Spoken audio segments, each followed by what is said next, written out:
ಜಾಸ್ತಿ ಏನು ಮಾತಾಡೋದಪ್ಪ, ಕಮ್ಮಿ ಮಾತಾಡ್ತೀನಿ. ಇವತ್ತು ನಮ್ಮ ಮುಳಬಾಗಿಲು ತಾಲೂಕು ಅಂದ್ರೆ ಕರ್ನಾಟಕಕ್ಕೆ ದೇವಮೂಲೆಯಲ್ಲಿ ಇರ್ತಕ್ಕಂಥ ಪುರಾಣ ಪ್ರಸಿದ್ಧ ದೇವಸ್ಥಾನಗಳಿರುವಂತ ಈ ನಾಡು ದೇವರ ನಾಡು ಅಂತಾನೆ ಕರೀಬಹುದು ನಮ್ಮ ಮುಳಬಾಗಿಲು ಕೋಲಾರ ಜಿಲ್ಲೆನ.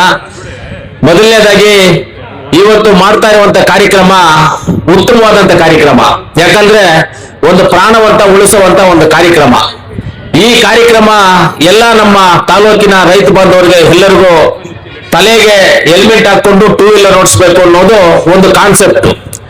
ಒಂದೊಂದು ವ್ಯಕ್ತಿನೂ ಇಲ್ಲಿ ಬಂದಿರುವಂತವರು ಹೆಲ್ಮೆಟ್ಗೋಸ್ಕರ ಬಂದಿದ್ದಾರೆ ಅಂತ ಹೇಳಿದ್ರೆ ಒಂದೊಂದು ವ್ಯಕ್ತಿನೂ ನಮ್ಮ ಸೂರ್ಯ ಚಂದ್ರನ ತರ ನಮಗೆ. ಯಾಕಂದ್ರೆ ಅವರು ನಮ್ಮ ತಾಲೂಕಿನ ಮಕ್ಕಳು, ನಮ್ಮ ತಾಲೂಕಿನ ಈ ಮಣ್ಣಲ್ಲಿ ಹುಟ್ಟಿ ಈ ಮಣ್ಣಲ್ಲಿ ಬೆಳೆದು ಈ ಮಣ್ಣಲ್ಲಿ ಜೀವನ ಮಾಡ್ತಾ ಇರುವಂತರು ನಮ್ಮ ರೈತರು.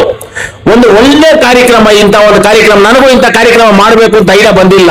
ಅಂದ್ರೆ ಇಂಥ ಒಂದು ಒಳ್ಳೆ ಕಾರ್ಯಕ್ರಮ ಹಮ್ಮಿಕೊಂಡಿರುವುದಕ್ಕೆ ನಮ್ಮ 2023 ಕಾಂಗ್ರೆಸ್ ಅಭ್ಯರ್ಥಿಯಾದಂತ ಆದಿನಾರಾಯಣ ಅವರು, ಹಾಗೆ ನಮ್ಮ ಬ್ಲಾಕ್ ಕಾಂಗ್ರೆಸ್ ಅಧ್ಯಕ್ಷರು, ಅವ್ರಿಗೂ ಅವ್ರ ಕುಟುಂಬಕ್ಕೂ ಎಲ್ಲರಿಗೂ ನೀವು ಇಲ್ಲಿ ತಾಲೂಕಿನ ಜನ ಚೆನ್ನಾಗಿರ್ಬೇಕು, ಅವರು ಯಾರಿಗೆ ತೊಂದರೆ ಆಗಬಾರ್ದು ಅನ್ನೋ ಒಂದು ಉದ್ದೇಶ ಏನ್ ನೋಡ್ತಾ ಇದ್ದೀರಾ ನೀವು ನಿಮ್ಮ ಮನಸ್ಸಲ್ಲಿದೆ, ಅದೇ ರೀತಿಯಲ್ಲಿ ನಿಮಗೂ ನಿಮ್ಮ ಕುಟುಂಬಕ್ಕೂ ಮತ್ತು ನಮ್ಮ ಕಾಂಗ್ರೆಸ್ ಕುಟುಂಬ ವೇದಿಕೆ ಮೇಲೆ ಇರ್ತಕ್ಕಂಥ ಎಲ್ಲ ಕಾಂಗ್ರೆಸ್ ಪಕ್ಷದ ಫ್ಯಾಮಿಲಿಗೂ ಒಳ್ಳೇದಾಗ್ಲಿ ಅಂತ ಆ ಕುಟುಂಬದ ಗಣಪತಿ ಮುಳಬಾಗಿಲು ಆಂಜನೇಯ ಸ್ವಾಮಿ, ಆವಣಿ ರಾಮಲಿಂಗೇಶ್ವರ, ವಿರೂಪಾಕ್ಷೇಶ್ವರ, ನಮ್ಮ ಐದರಲ್ಲಿ ದರ್ಗಾ ದೇವರುಗಳಲ್ಲಿ ಪ್ರಾರ್ಥನೆ ಮಾಡ್ತೇನೆ ನಾನು.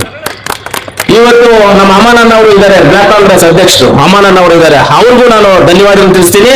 ಅಲ್ಲಿ ನಮ್ಮ ವೇದಿಕೆ ಮೇಲೆ ಇರ್ತಕ್ಕಂಥ ಕಾಂಗ್ರೆಸ್ ಕುಟುಂಬ ಎಲ್ಲ ಕುಟುಂಬದವರಿಗೂ ಏನಿದೆ ನಿಮ್ಮೆಲ್ಲರಿಗೂ ಧನ್ಯವಾದಗಳನ್ನ ತಿಳಿಸ್ತೀನಿ. ಇವತ್ತೇನಂದ್ರೆ ಎಲ್ಲರೂ ಹೇಳ್ಬೋದು, ಮೊನ್ನೆ ಯಾರೋ ಒಬ್ಬರು ನನಗೆ ಫೋನ್ ಮಾಡಿದ್ರು ಇಲ್ಲಿಂದ, ಅಣ್ಣ ಅದ್ಯಾರೋ ಏನೋ ಸ್ಟೇಟ್ಮೆಂಟ್ ಕೊಟ್ಟಿದ್ದಾರೆ. ಆ ಸ್ಟೇಟ್ಮೆಂಟ್ ಏನು ಅಂದ್ರೆ 1 ಲಕ್ಷ ರೂಪಾಯಿ ಗಾಡಿ ತಗೊಂಡಿರೋರಿಗೆ 500 ರೂಪಾಯಿ ಹೆಲ್ಮೆಟ್ ತಗೋರಕ್ಕ ಆಗೋದಿಲ್ವಾ ಅಂತ ಹೇಳಿದ್ದಾರೆ ಅಣ್ಣ. ನಾವೇನಾದ್ರೂ ಅದು ಕೇಳ್ಬೇಕಲ್ಲ ಅಂತ ಹೇಳಿದ್ರು. ಅಪ್ಪ ಸಮಯ ಅವ್ರು ಹೇಳಿದ್ರು ಹೇಳ್ಕೊಂಡು, ಈಗ ಬಾಲಾಜಿ ಭವನದಿಂದ ಇಲ್ಲಿಂದ ನಿನಗೆ ನಂಗ್ಲಿವರೆಗೂ 11 KV ಲೈನ್ ಹಾಕಿದ್ರು ಒಂದು ಜಾಗದಲ್ಲಿ ಎಲ್ಲಾದ್ರೂ ಒಂದು ಜಂಪ್ ಹಾಕಿದ್ರೆ ಅದು ಕರೆಂಟ್ ಪಾಸ್ ಆಗೋದು, ಇಲ್ಲಾಂದ್ರೆ ಆಗೋದಿಲ್ಲ. ಜಂಪ್ ಆಗಿಲ್ಲ, ಇದೆಲ್ಲ ವೇಸ್ಟ್, ಇಲ್ಲಿಂದ ಅಲ್ಲಿವರೆಗೂ ವೇಸ್ಟ್. ಎಲ್ಲಿಂದ ಬಾಲಾಜಿ ಭವನಿಂದ ನಂಗ್ಲಿವರೆಗೂ ಲೈನ್ ಹಾಕಿದ್ರು ವೇಸ್ಟೇ ಕರೆಂಟ್ ಲೈನು. ಅದಕ್ಕೆ ಟ್ರಾನ್ಸ್ಫರ್ ಇಂದ ಡಿಸ್ಟ್ರಿಬ್ಯೂಟ್ ಆಗುವಂತ ಕರೆಂಟ್ ಇರುತ್ತಲ್ಲ, ಅಲ್ಲಿ ಒಂದು ಜಂಪ್ ಹಾಕ್ಬೇಕಾದ್ರೆ ಆ ಜಂಪ್ ಹಾಕಿ ಫೀಸ್ ಹಾಕಿದ್ರೆ ಆ ಕರೆಂಟ್ ಅಲ್ಲಿವರೆಗೂ ಪಾಸ್ ಆಗೋದು. ಅದೇ ರೀತಿ ಯಾರೋ 100 ಜನ ನೀವು ಮಾತಾಡ್ಕೋಬಹುದು. ನೀನು ಒಂದು ಲಾರಿ ಲೋಡ್ ಟೈಮ್ ದಾರ ಇಟ್ಕೊಂಡ್ ಬಂದ್ರು ತೆಲುಗಲ್ಲಿ ಒಂದು ಗಾಡಿ ಹೇಳ್ತಾ ಇದ್ರು, ನೀವು ಲಾರಿ ಲೋಡ್ ಟೈಮ್ ದಾರ ಬಿಟ್ಟು ಡಬ್ಬು ಮಾಡಲ್ಲ ಇನ್ನ ಪುಟ್ಟೇದನ್ಕೆ ಅಂತ. ಆತರ ಡಬ್ಬುಳ ಮೇಲೆ ಹೆಲ್ಮೆಟ್ ఉంటుంది తలకాయ చేసుకునేది అదే డబ్బులు. అంటే ఏమైనా కానీ మల్లెపూలు కావాలంటే తీసుకోవచ్చు, కేజీలో దారం తీసుకోవచ్చు. కానీ దారంకి మల్లెపూలు కట్టేదానికి మన ఆడబిట్టి చెయ్యి ఉండాలి దాన్ని చుట్టేదానికి, లేదంటే సూర్యగా ఉండాలి దానికి. అట్లా ಒಂದು 2 ವೀಲರ್ ತಗೊಳ್ಳಕ್ಕೆ 1 ಲಕ್ಷ ಅಂತ ಹೇಳಿದ್ರೆ 80,000 ರೂಪಾಯಿ ಲೋನ್ ಕಟ್ಟಿರ್ತಾರೆ, ಲೋನ್ ತಗೊಂಡಿರ್ತಾರೆ, 20,000 ರೂಪಾಯಿ ಕೈಯಿಂದ ಕಟ್ಟಿರ್ತಾರೆ. ಆದ್ರೆ ಆ ಹೆಲ್ಮೆಟ್ 500 ರೂಪಾಯಿ ಇವತ್ತು ನಮ್ಮ ರೈತರ ಕಷ್ಟನೇ. ಯಾರೋ ಹೇಳಿರುತ್ತಾರೆ, ಯಾರೋ ರೈತರ ಹತ್ರ ದುಡ್ಡಿಲ್ಲ. ಇವತ್ತೇನಾದ್ರೂ ಈ ದೇಶದಲ್ಲಿ ಯಾರಿಗಾದ್ರೂ ಅನ್ಯಾಯ ಆಗ್ತಾ ಇದೆ ಅಂದ್ರೆ ಅದ್ರ ರೈತರಿಗೆ ಅನ್ಯಾಯ ಆಗ್ತಾ ಇರೋದು. ಆ ರೈತರಿಗೆ ಅನ್ಯಾಯ ಆಗ್ಬಾರ್ದು, ನಮ್ಮ ರೈತರ ಪ್ರಾಣಗಳನ್ನು ಉಳಿಬೇಕು, ನಮ್ಮ ರೈತರ ಆರೋಗ್ಯ ಚೆನ್ನಾಗಿರ್ಬೇಕು, ರೈತರಿಗೆ ಕಾಲು ಕೈ ಎಲ್ಲ ಚೆನ್ನಾಗಿರ್ಬೇಕು ಅನ್ನೋದು ನಮ್ಮೆಲ್ಲರ ಉದ್ದೇಶ. ಎಕ್ಸಾಂಪಲ್ಗೆ ನಮ್ಮ ಬಂದಿಲ್ಲ ತಾತಗಟ್ಟು ರವಿ ಅಂತ ನಮ್ಮ ಅಂಬ್ಲಿಕಲ್ ಪಂಚಾಯತಿ ಒಳ್ಳೆ ಲೀಡರ್ ನಮ್ಗೆ. ಆತ್ಮ ಅಲ್ಲೆಲ್ಲೋ ವಂಸಾಂಧ್ರದ ಹತ್ರ 2 ವೀಲರ್ ಅಲ್ಲಿ ಬಿದ್ದು ಕೈ ಕಾಲು ಎಲ್ಲ ಏಟ್ಗಳಾಗಿ ಹೋಗ್ಬಿಟ್ಟಿತ್ತು. ಆತ್ಮಿಗೆ ಏಟ್ಗಳಾಗಿತ್ತು, ಎಲ್ರಿಗೂ ಗೊತ್ತು. 6 ತಿಂಗಳು ಮನೆಯಲ್ಲಿ ರೆಸ್ಟ್ ಯಾರಪ್ಪ ಸಾಕಿದ್ರು ಅವ್ರ ಮನೆಯಲ್ಲಿ, ಆತ್ಮದ ಮೇಲೆ ಕಷ್ಟ. ಅದೆಲ್ಲ ಆಗಬಾರ್ದು ಅನ್ನೋ ಒಂದು ಉದ್ದೇಶಕ್ಕೋಸ್ಕರ ನಾವು ಇವತ್ತು ಹೆಲ್ಮೆಟ್ ಕಾರ್ಯಕ್ರಮವನ್ನ ವಿತರಣೆ ಮಾಡ್ತಾ ಇರೋದು.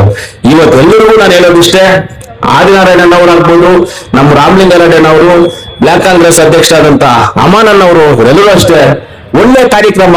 ನಾನು ಮೊದಲು ಯಾವ ರೀತಿಯಲ್ಲಿ 2003-4ರಿಂದ ನಾನು 2023ವರೆಗೂ ನಾನು ಇದ್ದೆ ಮಾಡ್ಕೊಂಡು ಬರ್ತಾ ಇದ್ದೆ, ಅದೇ ರೀತಿ ಒಂದು ಒಳ್ಳೆ ಉತ್ತಮವಾದಂತ ವ್ಯಕ್ತಿ ಆದಿನಾರಾಯಣ ಅವರು ಸಿಕ್ಕಿದ್ದಾರೆ. ಅವರನ್ನ ನಾವು ಯೂಸ್ ಮಾಡ್ಕೋಬೇಕು. ಹೆಂಗೆ ಅಂದ್ರೆ ನೀರು ಕುಡಿಯುತ್ತಂದ್ರೆ ಇವಾಗ ಇಲ್ಲಿ ಕೇಳಿದಲ್ಲಿ ಬಾಟ್ಲಿದೆ, ನಾನು ಅಮ್ಮನ ಮುಂದೆ ಹೇಳ್ತೀನಿ ಅಣ್ಣ ನೀರು ಕುಡಿಯೋಣ ಅಂತ ಹೇಳ್ತೀನಿ. ಬಾಟ್ಲಲ್ಲಿ ಬಾಯಲ್ಲಿ ಉಯ್ಯಿ ಅಂದ್ರೆ ನಮ್ಗೆ ಹಾಕಿ ಬಾಯಲ್ಲಿ ನೀನೆ ಕುಡ್ಸಿದ್ರೆ ಕುಡ್ಸಕ್ ಆಗೋದಿಲ್ಲ, ಇಲ್ಲ ಜಾಸ್ತಿ ಆಗ್ಬಿಡುತ್ತೆ ಇಲ್ಲ ಕಮ್ಮಿ ಆಗ್ಬಿಡುತ್ತೆ. ಅದರಿಂದ ಅವ್ರನ್ನ ಯೂಸ್ ಮಾಡ್ಕೊಳ್ಳುವಂತ ಜವಾಬ್ದಾರಿ ನಮ್ದಿರುತ್ತೆ. ಆದಿನಾರಾಯಣ ಖಂಡಿತವಾಗ್ಲೂ ನಾವೆಲ್ಲರೂ ನಿಮ್ ಜೊತೆಗಿರ್ತೀವಿ, ನಾವೆಲ್ಲ ನಿಮ್ಮ ಸಹಕಾರ ಬೆಂಬಲಿರ್ತೀವಿ. ನಿಮ್ಮ ಸರ್ವಿಸ್ ಅನ್ನ ನಾವು ಮೆಚ್ಚುಗೆ ಪಟ್ಟಿದ್ದೀವಿ. ನಿಮ್ಮ ಸರ್ವಿಸ್ ತುಂಬಾ ಚೆನ್ನಾಗಿದೆ, ಇದನ್ನ ಕಂಟಿನ್ಯೂ ಮಾಡ್ಕೊಂಡು ಹೋಗಿ. ಮುಳಬಾಗಿಲು ತಾಲೂಕಿನ ಜನ ನಂಬಿದ್ರೆ ಪ್ರಾಣ ಕೊಡ್ತಾರೆ ಅಂತ ಜನ ಈ ಮುಳಬಾಗಿಲು ತಾಲೂಕು ಜನ. ನಂಬಿದ್ರೆ ಪ್ರಾಣ ಕೊಡುವಂತವ್ರು. ಮುಳಬಾಗಿಲು ತಾಲೂಕಿನ ಜನ ಯಾವ ತರ ಅಂದ್ರೆ, ಇವತ್ತು ನಿನಗೆ ಇಲ್ಲಿ ಜಾತಿ ಇದೆ, ನಿಮ್ಮ ಜನಾಂಗದವರು ಅಷ್ಟೋ ಇಷ್ಟೋ ಜನ ಇದ್ದಾರೆ, ನಿನಗೆ ಎಲ್ಲರಿಗೂ ಅಷ್ಟೋ ಇಷ್ಟೋ ಜನ ಅವ್ರವ್ರ ಜಾತಿ ಇದ್ದಾರೆ. ನನಗೆ ಯಾರಪ್ಪ ಇದ್ರು? ನನ್ನ ಜಾತಿ ಒಂದು 10,000-20,000 ಓಟ್ ಇತ್ತೆ ನನಗೆ? ಯಾವ್ದನೇ ಇತ್ತ? ಯಾವುದೂ ಇಲ್ಲ ನನಗೆ. ಆದ್ರೆ ನನ್ನಲ್ಲಿ ಮುಳಬಾಗಿಲು ತಾಲೂಕಲ್ಲಿ 32,146 ಓಟಲ್ಲಿ ಅವತ್ತು ಎಲ್ಲರೂ ಸೇರಿ ನನ್ನನ್ನು ಗೆಲ್ಲಿಸಿದ್ರಿ. ನಾನು ತೋರಿಸಿದಂತ ನಾಗೇಶನ್ ಗೆಲ್ಸಿದ್ರಿ ನೀವು. ಅವತ್ತು ಕಷ್ಟಪಟ್ಟು 9,000 ಓಟಲ್ಲಿ ಗೆಲ್ಸಿದ್ರಿ ನೀವು. ಆದ್ರೆ ಜಾತಿ ಹಿಂದೆ ಇದ್ರು ನನ್ನನ್ನು ಗೆಲ್ಲಿಸಿದ್ರೆ ಎಷ್ಟು ನಂಬಿಕಸ್ರು ಮುಳಬಾಗಿಲು ತಾಲೂಕಿನ ಜನ, ಅಷ್ಟು ನಂಬಿಕೆ ಇರ್ತಕ್ಕಂಥವ್ರು ಮುಳಬಾಗಿಲು ತಾಲೂಕು ಜನ ಇದ್ದಾರೆ. ಅದರಿಂದ ಇವತ್ತು ಅದೇ ರೀತಿ ನನಗೆ ಕೋಲಾರಲ್ಲಿ ಸೇಮ್ ಮುಳಬಾಗಿಲು ಕೋಲಾರಲ್ಲಿ ನನಗೆ ಆಶೀರ್ವಾದ. ಅಲ್ಲೇನ್ ಜಾತಿ ಇದೆ? ನನಗೆ ಏನೂ ಇಲ್ಲ. ಪ್ರೀತಿ, ವಿಶ್ವಾಸ, ನಿಮ್ಮಲ್ಲಿ ಮಾಡಿರುವಂತ ಕೆಲಸ, ನೀವು ನನ್ನ ಬಗ್ಗೆ ಒಳ್ಳೇದೇ ಹೇಳೋದನ್ನ ಆ ಕೋಲಾರಲ್ಲಿ ಇಂಪ್ಲಿಮೆಂಟ್ ಆಯ್ತು ನಮಗೆ. ಆದ್ರಿಂದ ನಾವು ಗೆದ್ದಿದ್ದು. ಅದೇ ರೀತಿ ಆದಿನಾರಾಯಣನವನ್ನ ಕೈ ಬಿಡಬೇಡ್ರಿ, ನಾವು ನಿಮ್ ಜೊತೆಗೆ ಇರ್ತೀವಿ. 2028 ಆದಿನಾರಾಯಣನ್ ಅವರ ಟಾರ್ಗೆಟ್ ನಿರಂತರವಾಗಿ ಅವತ್ತರೆಗೂ ಸರ್ವಿಸ್ ಮಾಡ್ತಾರೆ. ನಾವೆಲ್ಲರೂ ನಿಮ್ ಜೊತೆಲಿ ಇರ್ತೀವಿ. ಲೇಟ್ ಆಗಿದೆ ಪಾಪ, ರಶ್ ಜಾಸ್ತಿ ಆಗ್ಬಿಟ್ಟಿದೆ, ಇಲ್ಲೆಲ್ಲ ಕೊಟ್ಬಿಡೋಣ. ಆಮೇಲೆ ಪತ್ರಕರ್ತರು, ಮಾಧ್ಯಮ ಮಿತ್ರರು, ಇವತ್ತು ಈ ಕಾರ್ಯಕ್ರಮಕ್ಕೆ ನಮ್ಮಿಬ್ಬರು ಬ್ಲಾಕ್ ಕಾಂಗ್ರೆಸ್ ಅಧ್ಯಕ್ಷರಿಗೂ ಆದಿನಾರಾಯಣನ್ ಅವ್ರಿಗಾಗ್ಬೋದು, ಆಮೇಲೆ ನಮ್ಮ ಅಮಾನನ್ ಅವರಿಗೆ, ನಮ್ಮ ಕಾಂಗ್ರೆಸ್ ಪಕ್ಷದ ಕುಟುಂಬ ಏನ್ ಈ ಸಂಸಾರ ಇದೆ, ಈ ಸಂಸಾರ ಎಲ್ಲ ಅವ್ರಿಗೆ ಸಹಕರಿಸಿದ್ದಕ್ಕೆ ನಾನು ನಿಮ್ಮೆಲ್ಲರಿಗೂ ಧನ್ಯವಾದಗಳನ್ನು ತಿಳಿಸ್ತೀನಿ. ಆದಿನಾರಾಯಣನ್ ಅವ್ರನ್ನ ಈ ಬರುವಂತ 28ಗೆ ನೀವೆಲ್ಲರೂ ಸೇರಿ ಅವರನ್ನ ಶಾಸಕರಾಗಿ ಮಾಡಿ ಇನ್ನ ಅನೇಕ ಸೇವೆಗಳು ನಿಮಗೋಸ್ಕರ ಮಾಡಬೇಕು, ಅವಕಾಶ ಮಾಡಿಕೊಡ್ಬೇಕು ಅಂತ ನಿಮ್ಮೆಲ್ಲರಲ್ಲಿ ನಮಸ್ಕರಿಸ್ತಾ ನನ್ನ ಮಾತನ್ನ ಮುಗಿಸ್ತೀನಿ. ಜೈ ಹಿಂದ್, ಜೈ ಕಾಂಗ್ರೆಸ್. ಈ ಸರ್ವಿಸ್ ಹಿಂಗೆ ಮುಂದೆ ಹೋಗ್ಲಿ.